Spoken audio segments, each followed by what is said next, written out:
Hey, I am C. Almograph, and this tutorial I'm going to show you how to do the crown splash. So we're going to see it. I made this crown splash yesterday.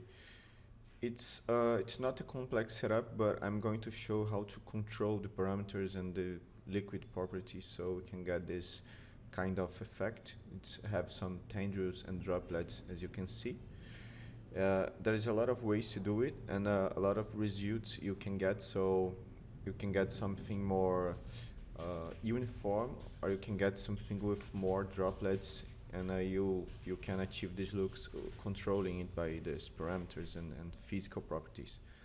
So in this tutorial I'm going to show you some physics stuff. So we're going to get some theoretical content before, and so let's dive into physics before Houdini. You can believe me, it's very important, so you can get a knowledge that can be applied in Houdini, you know. So first, we need to understand that crown splash have these tendrils, as you can see, and droplets. There is a lot of different styles. So this one looks a lot but like a crown, you know, and there is these droplets in there. And this one, for example, there's just one drop here, another here, and it's more uniform and clean, you know. So there is a lot of ways to do it, but this is the properties that makes a crown splash. It needs to look some way like a crown, you know, a crown shape. And we need to understand how to get these tendrils and these droplets, okay? Uh, the property that makes the tendrils and droplets work is the surface tension. But before we understand the surface tension, we need to understand a little bit about water, you know, and other liquids. But water is the example I use it here. I think it's easier to understand. Water has something called hydrogen bond, you know. As you can see here, it's a bond that happens on the water between, not only on water, okay, other elements as well, and between oxygen and hydrogen, and it's occur among parts of the same molecule. It's like here, you know, like two hydrogens and one oxygen, or it can occur between separate molecules, like intermolecular, like this one here. It's a molecule here and a molecule there, and this is the bond.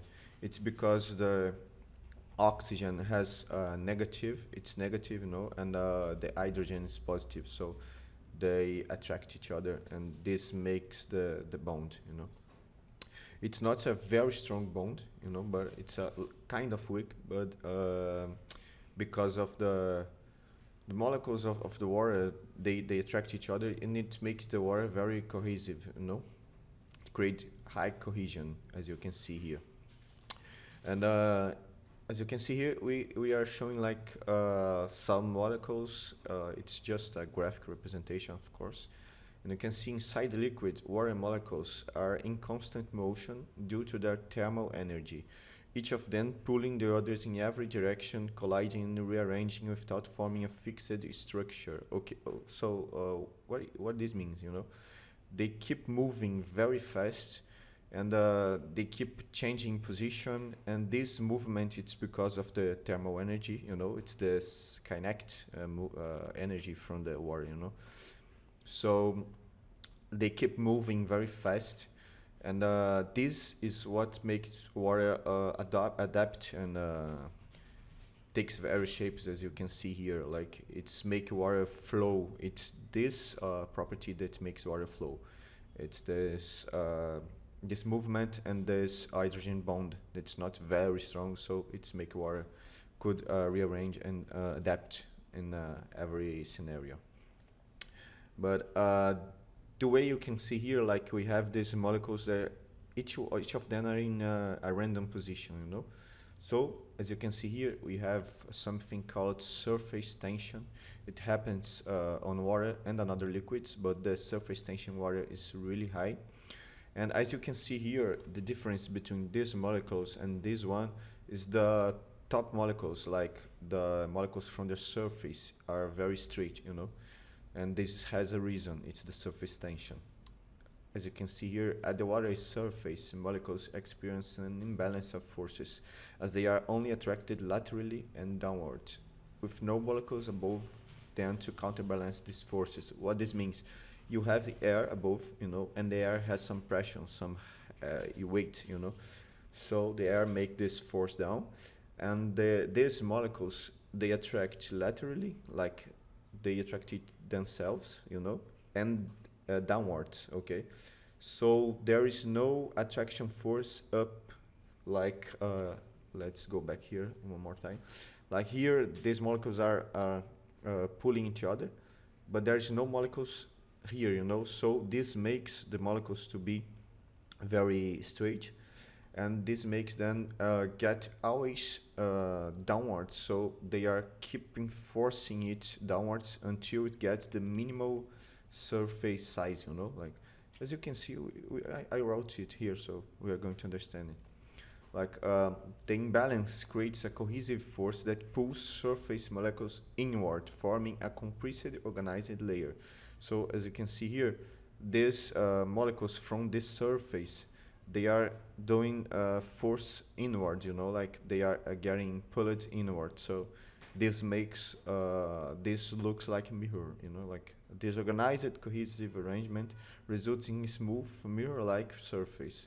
As surface tension minimizes small ripples and disturbances, creating a stable and even layer, So this is what makes the water so mirror. This makes it's very flat, Inside the water, it's not like this. And the surface tension also acts like an elastic membrane. So this is what the mosquitoes do in the water. They use the surface tension so they can be on the top of the water, like it's some kind of ground, It's because of the surface tension. It's like elastic.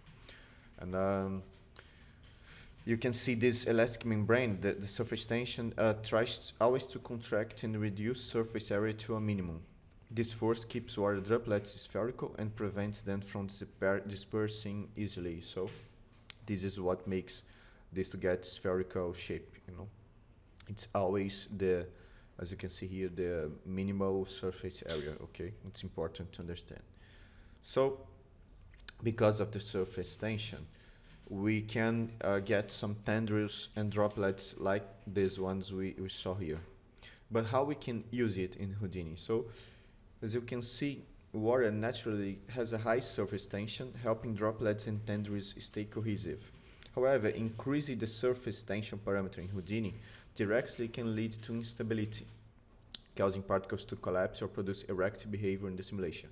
It's because we need a lot of calculation if our surface tension is high, So to achieve a realistic crown splash, it's essential to balance surface tension with other key parameters. Now we can see which parameters are that, okay? So first, surface tension.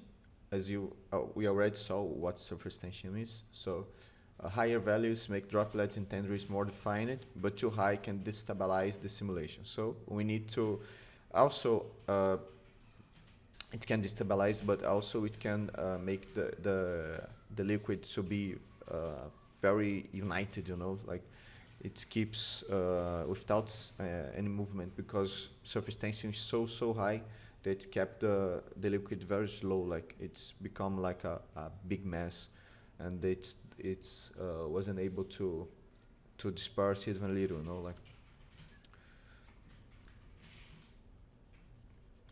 First, we have surface tension. We already saw what surface tension is. But as you can see here, I'm saying again that higher values make droplets and tendrils more defined, but too high can destabilize the simulation. Also, the surface tension can make like the liquid doesn't move as you want, because this force will be so high that it will make the particles pull each other so high that you won't be able to make the splash as you want. Like the particles will be too united, So it's important to balance this parameter. Also, we have sub-steps. So sub-steps, it's the times of calculation you do in each frame. So increasing sub-steps adds more calculation intervals with each frame, ensuring particles have enough updates to maintain stability with high surface tension forces. So it's important to increase the substeps if you have high surface tension, okay? And also we have time scale. It's the speed of the simulation, and reducing time scale slows down the splash, allowing finer details in the tenders to form more naturally and with less force. It's important, and also uh, if you slow the speed, you give the software more time to calculate, you know. It's another way of getting more subsets, you know. So if you have a simulation that's too fast, it will not have the time to calculate properly. So it's important to change the time scale as well. And you have the particle separation. So particle separation is like the resolution of your simulation, you know. The set controls the simulation's resolution by defining the distance between particles. A lower particle separation means higher resolution, capturing more details in the splash, but you require more substeps to avoid instability. So if you have a lot of particles, you need more substeps to calculate this amount, you know. So it's important to think about this. Particle separation is easy to understand, like it's the separation between the particles. It's we make the particles smaller and more particles in your simulation. So it will do the simulation to be with more resolution, of course. So this is it, guys. Ready to splash in Houdini? Let's do it. Okay, so now we are in Houdini. We need to understand how we can get this kind of splash, crown splash, using the parameters we talked about before in the physics part of the video. So I have already this setup ready here. I did it yesterday, so we can do this tutorial, but I'm going to make it again here in the side, and I'm going to check this setup just to get some parameters information, because this is the setup with the parameters that work it, you know. So if I need, I'm going to check here the numbers I use it and this kind of stuff. So here we can create a tube. Okay. This tube is going to create the liquid inside the tube, and the tube itself to be a collider, you know. So here in the height we can make it dot 25, I think, and you need to activate the end caps. Here in columns we can choose like I don't know, 40. I think it's enough.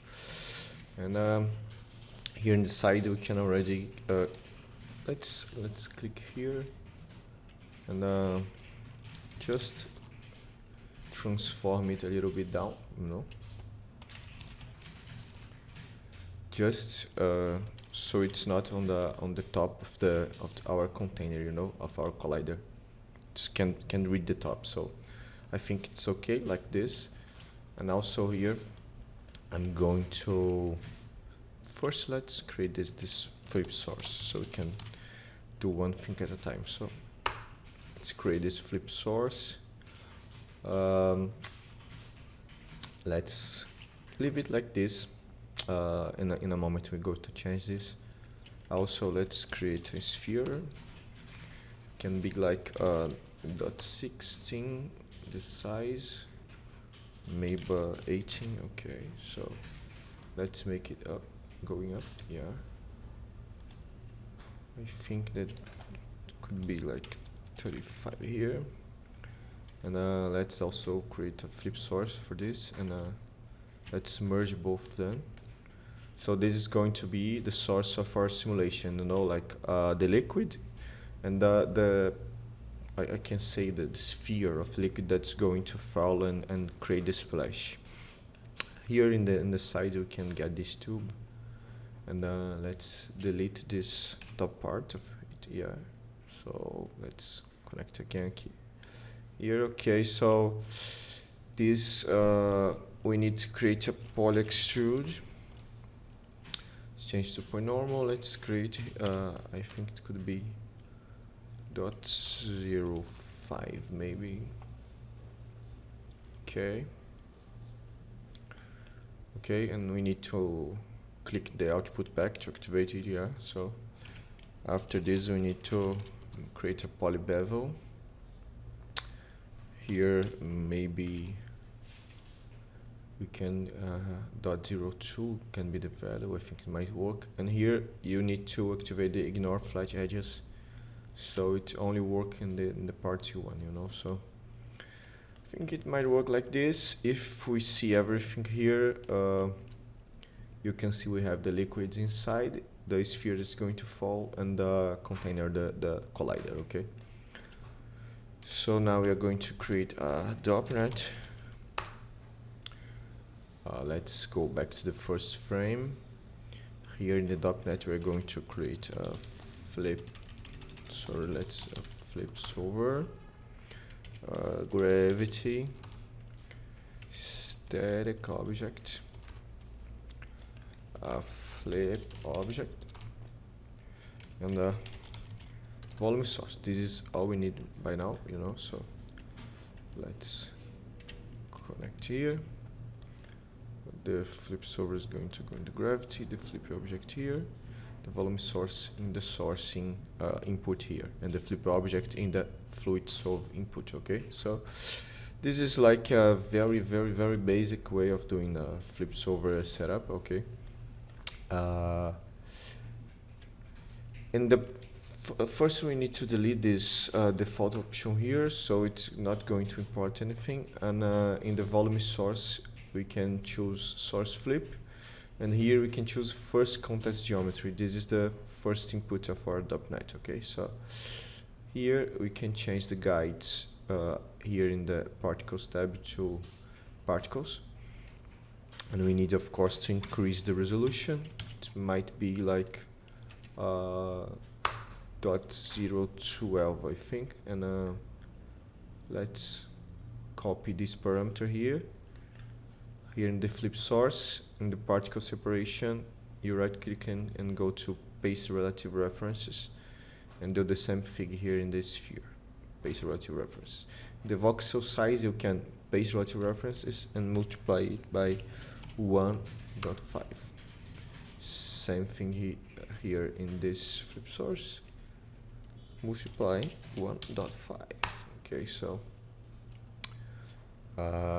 in the static object we need to create the collider here. So collision source,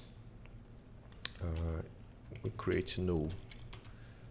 This null could be like geo collision, and here it can be volume collision. Okay, so we need to see that the resolution of the volume is very awful, so it won't work this way.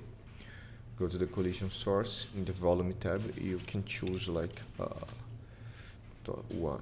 Okay, so .01. So now the resolution is going to be better. So here in the dopnet you can choose here in the static object, in the subpath you choose the geo, okay, it's the geo call, yeah.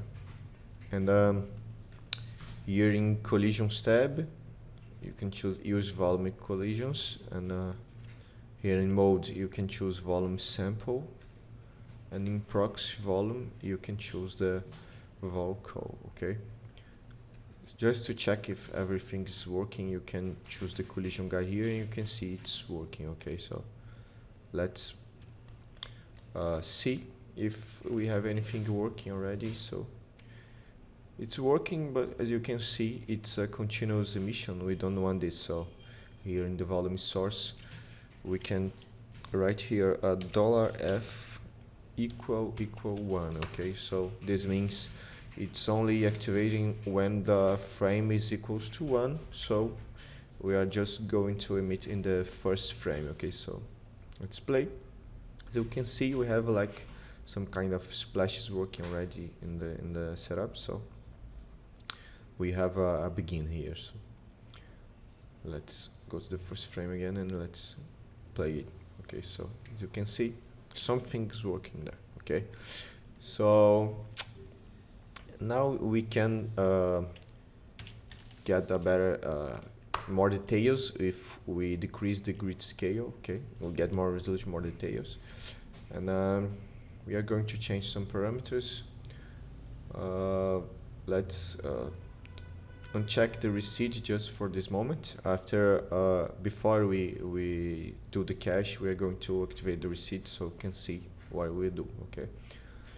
In the volume motion, we can change to swirly, and can activate the viscosity. Here in the physical tab, we can make like a very small viscosity just to have some of this, and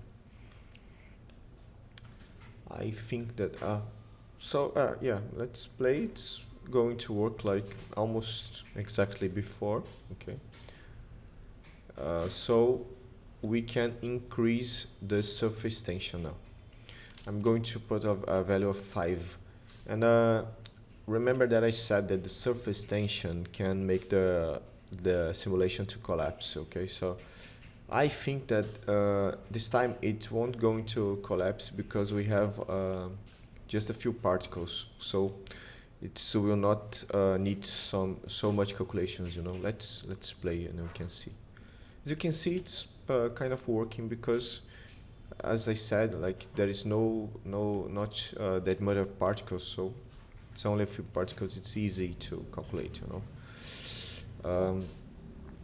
Also, if I leave this surface tension in 5, and now I'm going to increase a little bit the resolution of the scene.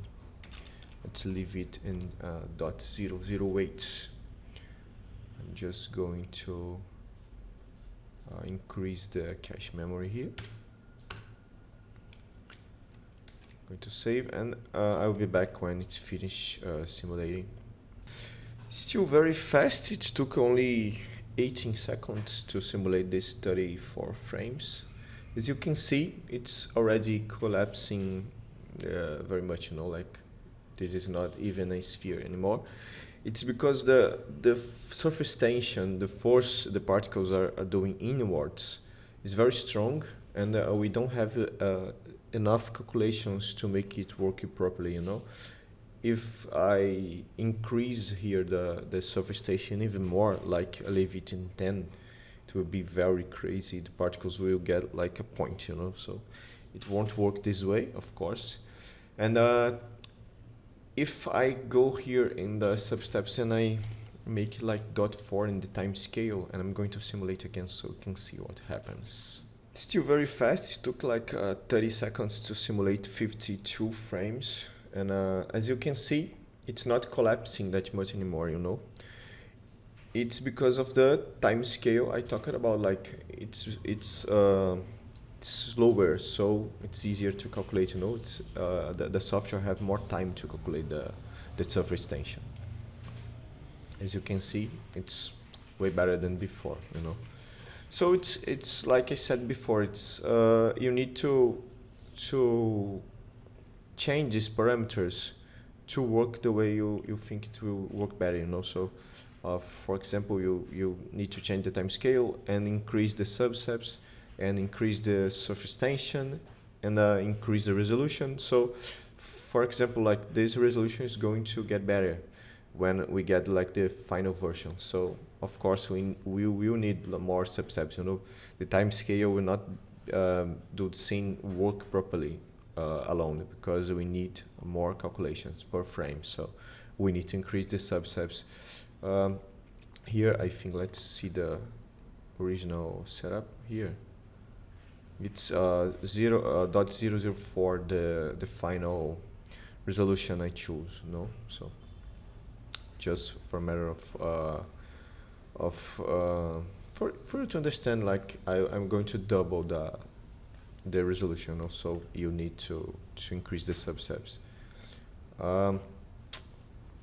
I'm going to also like the size of your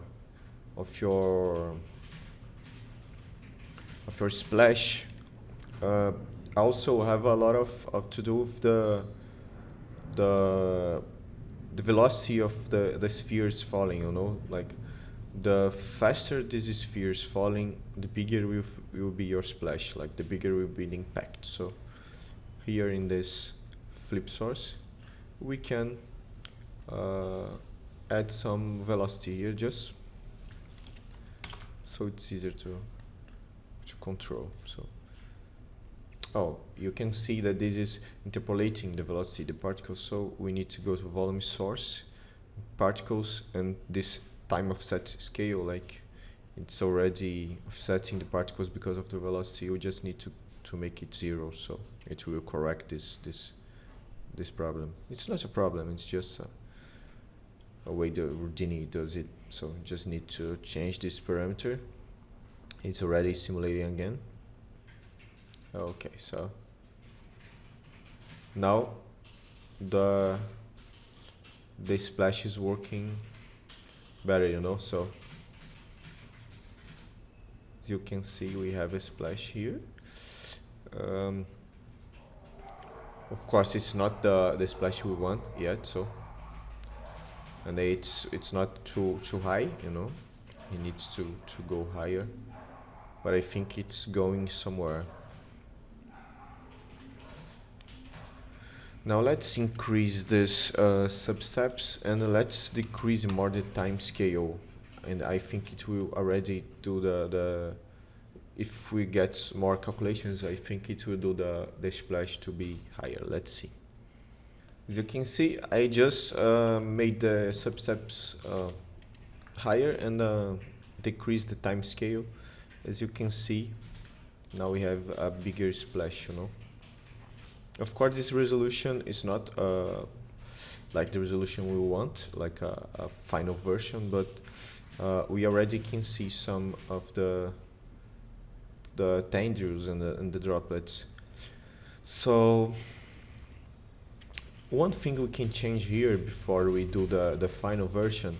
I did receive the comment from that guy that he was talking that his splashes go too much for the side, you know, like it's spreading too much for the side and not so much upwards, you know. So it's like something like this. It's going too much for far from the collider, you know. I think it's something like that. It's going too much, expanding too much side, so to the side. So there's something you can do here. You can create like a proper angle. You can connect this to the particle velocity, and here you can say like the velocity of the particles is multiply equal. It means it will get this velocity and multiply by itself. It get the velocity and multiply for something, you know, like it's just repeating this value. It's the same thing. I say velocity is equal velocity multiplied by something, you know. So it's just an easy way to do it. And here you can say set, and here you say 1 1 1. What this means? I'm saying I want to multiply the velocity by 1 in each axis, but of course it won't change anything. So here you can say like dot 99, and here you can say dot 99. This little change will make it go in the same velocity upwards, but the velocity to the sides will decrease, you know. So if I simulate again, you can see that it's going more upwards and less to the sides. Simulated, so as you can see now, it's more upwards, you know. Like it's not a massive difference, but it's the splash is going more to the top, you know, and less to the sides. And of course, if you decrease this value too much, it will be very strange. Like it's going to don't seem too natural, you know. But this is a way you can choose to get the splash more to the up direction, you know, to the y-axis, I can say. So let's see if I forgot something I needed to say. Let's go to this setup here. Let's see the grid scale. I left in 1.5, the particle separation .004. Here I made this like I showed you right now, and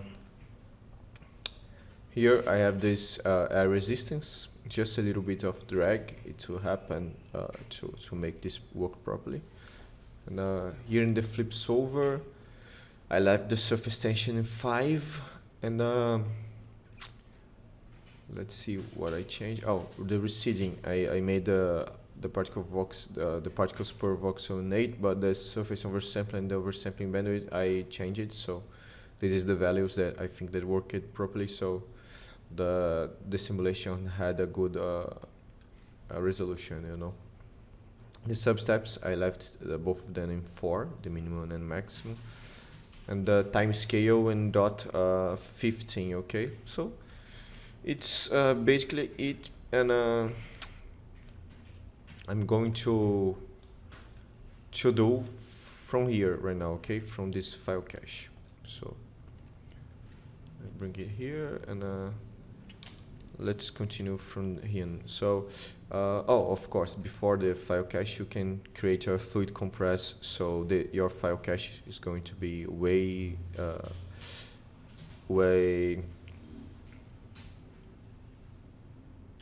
caralho. File cache should be way smaller, you know, so you need to do the compress. If you don't do this, you get like heavy files, you know. So here you can first convert just to get the particles again, then you do a VDB from particles. Here you can this minimum radius to 0. Here let's say .002 maybe. Okay, so let's go to this frame 52 just to see the mesh in this frame. Okay, oh, 53. Okay, let's wait. So you can see it's a good resolution. What I made this was like I create this VDB reshape SDF. Okay, I made it a close operation. Maybe this 4.5, something like this, just to get like a little bit smoother smooth mesh. And here you can make a VDB smooth SDF, and you can convert to polygons. Of course, you can make more operations here. Okay, if you think you need to do this. I think that this way it's working. Let's connect this with the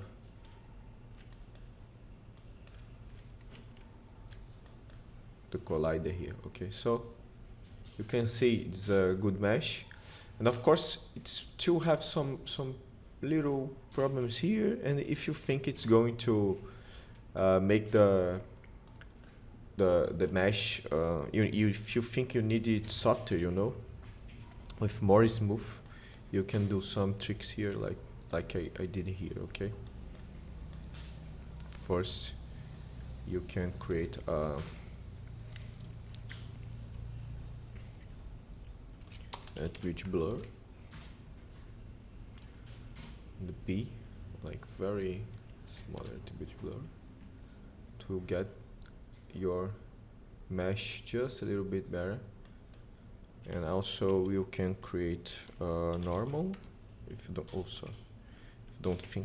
don't have a normal, you create a normal, and then you can, let's choose it to be points, and then you can create an attribute blur and make some blur in your normals. Okay, so as you can see in your mesh, this make it very soft. So let me see what I did here. It's attribute blur. Let's see. Yeah, attribute blur. Here I choose the 5 to blur iterations. Let's do it manual so we can see here. Created a normal. The attribute blur of normal was like 20, so it make the mesh very soft, you know. So it's good to, if you want this very soft and flat surface, you know. This is it, guys. Like just so we can remember what we learned in this tutorial. We learned how to create this kind of crown splash. And to do this, we need to have a high surface tension, But to get a surface tension, we need to increase the sub steps. It's good also to change the time scale, and we need also to think about the particle separation so we can get properly resolution, And also, I think we had some good tips about the mesh here. Okay, so hope you like this. Please leave in the comments what you want to learn in the Houdini. Like, it would be a pleasure to do a tutorial about this. And if you have any feedback, any problems you found out in the video, so let me know so I can increase the quality and continue to deliver you good tutorials. And this is it, guys, so thank you. Oh, sorry, also let's go back here and remember just for a moment, I think this is like a very interesting content, about surface tension, and to understand this physics and chemistry behind this. Like, I think it's awesome. I think it's always good to get a deep learning about the subjects in Houdini, So I think this is it, guys. So thank you. See you.